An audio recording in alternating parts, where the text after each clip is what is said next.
మాకైతే మంచిరాళ్ళు అయితే పంపులు ఎత్తలేవు. దాదాపుగా ఇప్పటికి 20-25 రోజులు అవుతుంది. ఇక మా బిడ్డ అత్తనని చెప్పింది. మా బిడ్డని ఎత్తే మళ్ళీ పంపులు ఇళ్ళ కాడ ఇబ్బంది అవుతుంది అని చెప్పేసి అయితే నేనైతే వెహికల్ పట్టుకొని అయితే వెళ్తానా.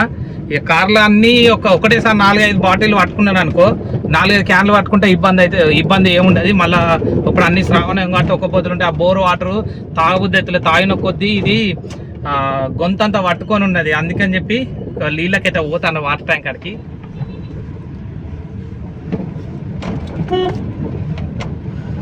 జనాభా అయితే శ్రీ మధురం స్వీట్ హౌస్ వాటర్ ట్యాంక్ రోడ్లకు అయితే వచ్చిన.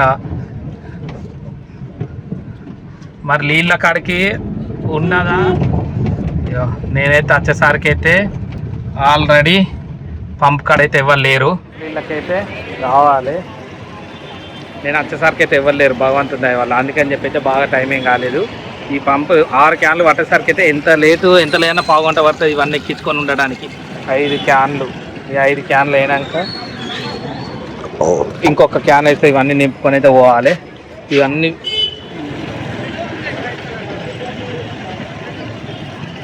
ఒక 5 నీళ్ళ క్యాన్లు మోసి కార్లో పెట్టేసరికి చెమట ఎక్కువ అవుతుంది. నాకు తెలిసి అలా రాత్రి ఖచ్చితంగా వర్షం పడుతుంది.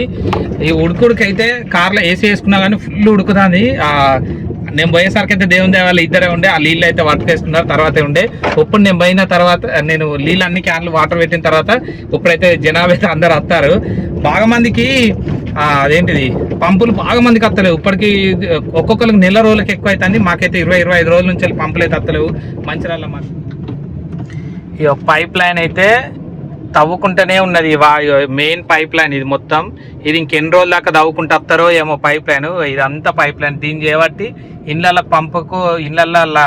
పంప్ వస్తలేదు మొత్తానికి. ఇప్పటికి 20-25 రోజులకి ఎక్కువ అవుతుంది పంపులు రాక. ఇది మొత్తం బురద పడి ఇదంతా పంపులు వచ్చిన రోజులు ఏమి ఏర్పడలేదు. కానీ పంపులు రాని టైంలో ఇంత యాసకత్తది అని అనుకో ఎక్స్పెక్ట్ చేయలేదు. పొద్దున బట్టలు వేసిన ఈ బట్టలు అందించాలి. పంపులు దాదాపు ఎన్ని రోజుల దాకా రావు. మా బిడ్డ అయితే కిందనే ఉన్నది. మా అమ్మతో నన్ను రమ్మంటే రానన్నది. ఏదో దుకాణంలో పోతారట. ఇక పోతామని బట్టలు అయితే తీసేది. ఎవరు పోనీ బట్టలన్నీ ఇస్త్రీయాలి. నేను వచ్చేసరికి అయితే మా వాళ్ళు ఛాయ్ పెట్టుకొని తాగిరా మీరు ఆల్రెడీ?